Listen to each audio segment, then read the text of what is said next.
In today's video, I'm going to teach you how to change column width on Wix. If you're customizing a section in your Wix site and want more control over how your content is spaced, adjusting the column width is a quick and useful edit. This can help you create a cleaner layout, give more room to text or images, and make the overall design look more balanced.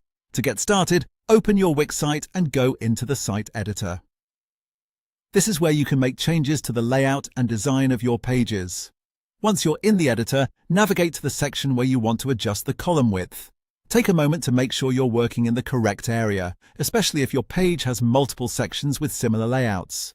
When you've found the section you want to edit, click directly on the column. After selecting it, you should see the edges of the column become visible, including the left and right sides that you can adjust. These edges act as handles that let you resize the column visually.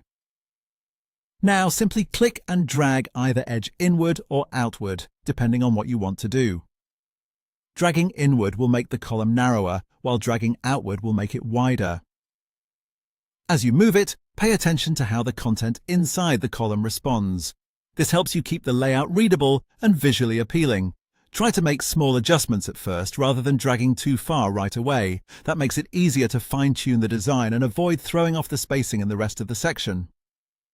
If your section has more than one column, changing one may also affect the balance of the others, so it's a good idea to look at the full section after the adjustment. Once the column looks the way you want, you're done. That's all it takes to change column width in Wix. It's a very simple edit, but it can make a big difference in how polished your page looks. As a final tip, after adjusting the width, preview your page to make sure everything still looks good and that the content has enough space. This is especially helpful if your column contains text, images, or buttons that need to stay aligned properly. And that's it for this tutorial. You now know how to quickly change column width on Wix using the editor's drag controls.